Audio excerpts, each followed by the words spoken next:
We're here today with Matt Laubhan. Matt is with Mississippi Live Weather and has been a community resource for us in North Mississippi and across the state for many, many years. We're so grateful that you're here today, Matt, to talk with us. Thank you so much for having me. Glad to be on. I know that, during the ice storm, that's an intense time. How many hours were you guys kind of on air continuously? Ha. So we're a small organization, and I am blessed that because of that, I've been able to kind of structure some things. So all of that to say, we had everyone set up to where they could broadcast from home. And the benefit for that for me was if at any time I felt like we needed to be on, I would just walk in the room and go on. So continuously, as far as what we would call wall-to-wall coverage, I honestly don't know. I would say over the course of from Friday late evening through Sunday afternoon, over that little 48-hour plus period, we probably were on at least, God, I really don't know, more than 12 hours, less than 24 hours, but somewhere in between. It was a lot. It was a lot. And the coverage was national. Everyone was paying attention to the storm, and it was a pretty massive storm. It helped folks, in the context, sometimes folks will reference the 1994 storm as a corollary. Is that an appropriate corollary, or kind of how would you think about this in comparison to other things that we've experienced in the region? I would say for a lot of folks, this is worse than 94 was. As far as the damage, now, not everybody's going to be out of power as long as 94, and some people will be out longer than 94. So it really kind of just depends on exactly where you're at. We know either way, this is something that happens a couple of times in a lifetime at most, a very significant event. And one of the sobering facts related to this is that this is now, I think, the most deadly weather event that I've been associated with and directly covered, which is obviously very sad. I think that, you guys were warning and putting out kind of forecasts that this was going to be very serious. I don't think anyone, I certainly didn't. I take you seriously just because I've listened to your coverage through, from 2010, I guess, on, or 2011 or 12. So we've been through many tornado events, especially in North Mississippi, that you've covered. But it seems like you guys pretty much nailed this one, and it was as serious as you put out there. How do you think about your work?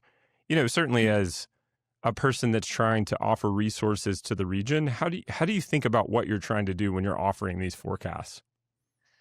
You want to do the combination of prep people without just scaring the bejesus out of them. It's what I've been blessed to find over the years is that in my career, the most significant events have been accompanied by some of the most significant and loud forecasts, for lack of a better way to put it. Like I mentioned, there were a lot of people that died at the time we're talking here. I don't know that we've crossed the 30 threshold, but I think we're 29. It's significant. You just do the best you can to go with the information that God puts before you. And I think that I have almost always in my career, when there's been a big event, God has provided extreme clarity that this is something that you need to go with and talk about. And so that's kind of what we did with this event here, trying to say as loud as possible, as early as we felt comfortable, that could be really bad.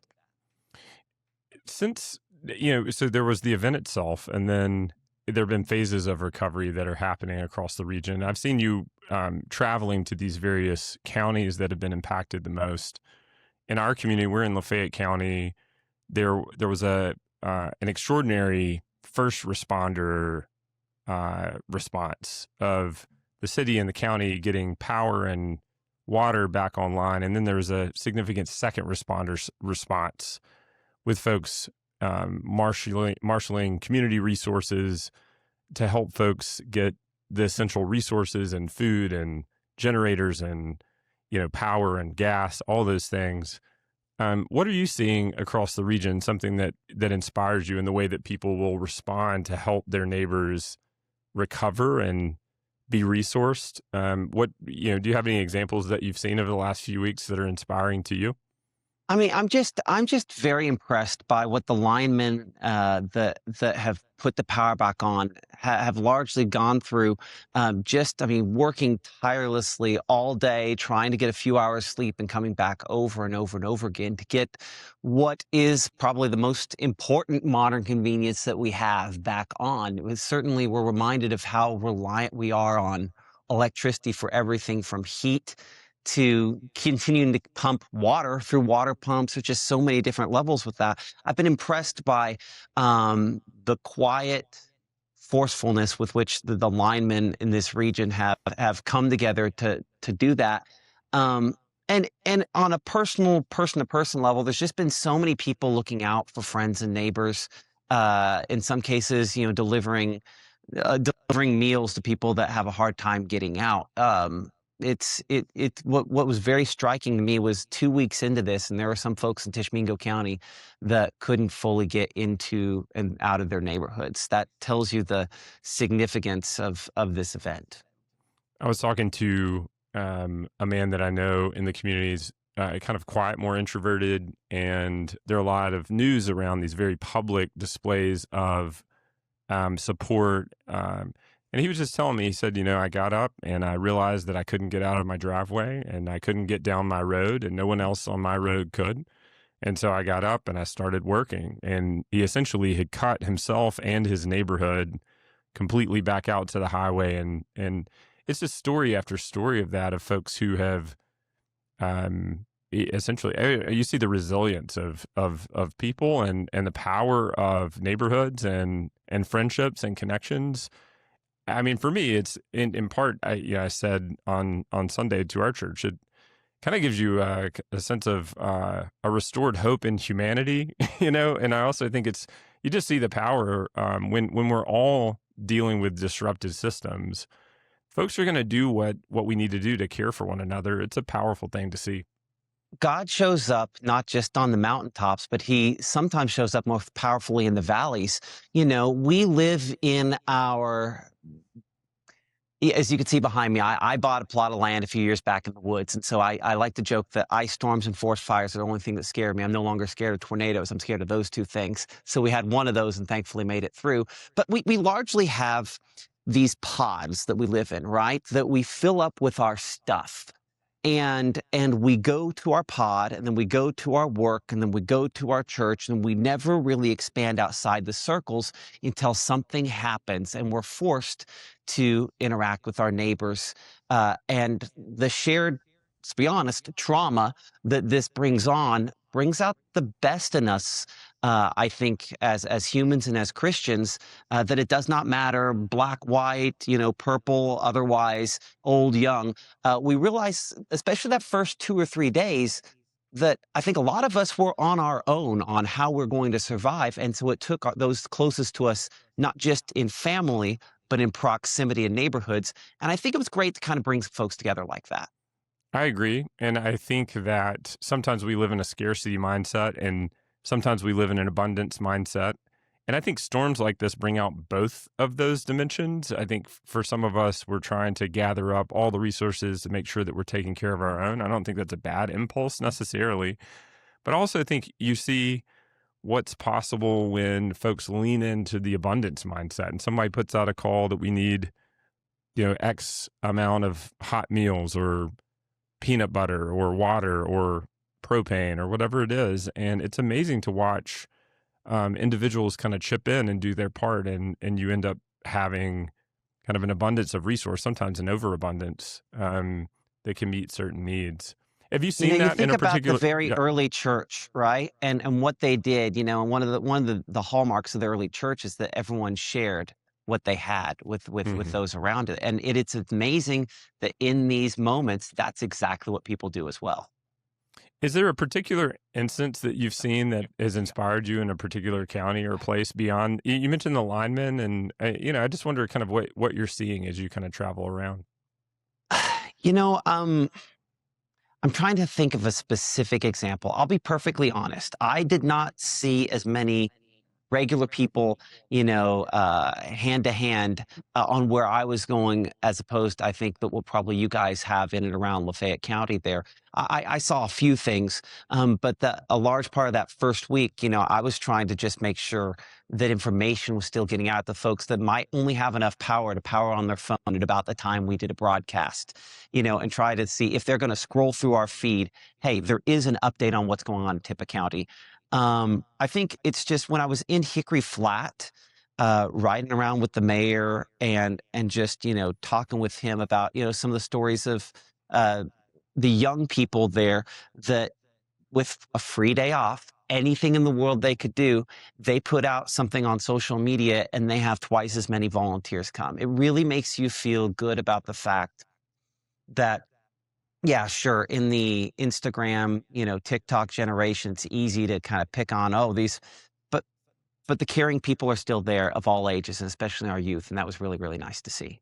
Yeah, and another thing that I've seen both in young folks and sometimes in older folks is that things like this can lead to a lot of anxiety. They can lead to despair. And I have a friend of mine who had a lot of things going on in his own house, but he volunteered with an organization out of the Tupelo area called 8 Days of Hope.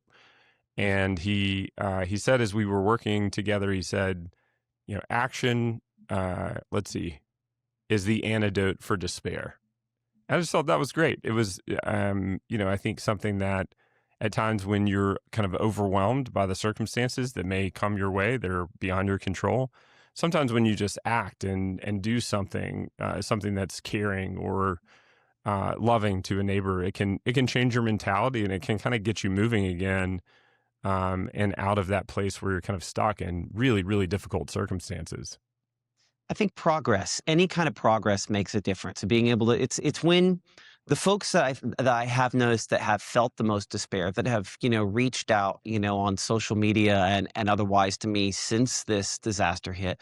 The ones that are struggling the most are those that are the most isolated. That really, they might be homebound, they might be elderly, and they have had to rely on people coming to help them, and they certainly have had the hardest time. So I think that for those of us that it can become, we just get in this cycle where we're thinking about it over and over again. I think if we can do small things, I think that those small things start to add up, and we can see progress. And I think it makes a difference. I had some friends from South Lee County that came over to Lafayette County that had been through some of those tornadoes, and they came with their chainsaws. And one of the things they kept saying was, we're just trying to push the chaos a little bit farther away from the house. And I just appreciated that so much. And I think that's right. A little bit of progress can go a long way. And we've seen a lot in Lafayette County. We've seen a lot of progress, but there's still so much, there's so much more to do to recover. I'm thinking about kind of this first phase of the linemen and the power companies getting things kind of back online, just the essential services. And then you have, the essential needs of food and water. Downstream from that is this huge economic impact that I think I'm just now kind of wrapping my mind around. And, you cover these major weather events, as a profession. I guess, how do you think about just kind of the vast economic impact that is in the wake of some of these things? So this isn't hurricane level impact, but this is more than typical tornado impact. When you think of just, I mean, when you've had a tornado come through, I remember when Tupelo got hit in 2014. That's about as close as a major one is hit to us in EF3. I just remember the trucks for 3-4 months after the fact, just taking debris, truckload after Mm. truckload of debris to landfills, and places where they disposed of it. It was struck me as something I hadn't really thought about. And then I was over in Lafayette County last week, and I saw some of those exact same sort of trucks are very specific, high. I mean, I don't have to tell anybody there that's watching. They know what those trucks are, that those go on for a long, long period of time. So and that comes with a cost, a fairly significant cost to get things even just back to neutral. One of the things that struck me talking with some of with the emergency manager in Tishomingo County in particular, mentioned the fact, okay, Now more and more people are able to get out of their homes, but they've been out of work for 2 weeks, and they were paycheck to paycheck to begin with. And if they were lucky enough that they didn't lose all of the food in their freezer, that maybe they were not well off, and so they had to hunt to get that food in the first place. If they were lucky enough to have a generator to protect that, they've been spending $60 a day now on gasoline to keep that going. That's that obviously in the near term, but even months down the road has significant impacts for those folks there. Um, and as you mentioned, just recovery efforts they're very pricey and unfortunately take a long time. I would say that one of the things I'm hearing from our emergency management folks is encouragement for individual citizens to help them in the documentation so that they can receive both MEMA and FEMA money. That's something that folks can do at this stage of the game. And, I think that if you are interested in helping people with the economic recovery portion of the recovery, particularly those in our communities that have some of the greatest needs, there are active conversations happening about that in Lafayette County that you can be a part of. You just look on social media. There are a lot of those organizations that are standing up, recovery funds. I know that the Create Foundation and its affiliates across the region are doing that. I know United Way is doing that, and others. Are you aware of other things that folks can do to help folks recover either on the economic side or otherwise in the days ahead? I think the absolute biggest thing, especially if you're talking about your viewers in Lafayette County that live in Lafayette County, is just to keep your eyes and ears open, that God is going to present those one-on-one opportunities to you. And so to be prepared for that, whether it's to have a little bit of cash in your pocket in case, oh, no, this is where God wants me to help out this person one-on-one. I think that direct, in-the-moment assistance is probably one of the best ways. I think, again, Create Foundation, some of these other bigger entities, they're going to do what they can to help out. But I think instantly, right here, right there, that those opportunities are going to present themselves. And so as long as people are prepared to offer either time or financial assistance to that person, God will put those people in their path. We have a woman at our church who is wise, and I think of her as a saint. And one of the things she always says is that in the morning she will pray, God, I'm available. Don't let me get in the way of you bringing your kingdom a little closer to earth, and do that through me. And I think that that's a good prayer for all of us. In the wake of a disaster is probably a good prayer for all of us at any time. I'm grateful for the ways in which you are doing that, bringing your expertise and your experience to bear, so that as a region we have great information and wise counsel about what might come and what does come. And I appreciate your time today, Matt. Thanks for being with us.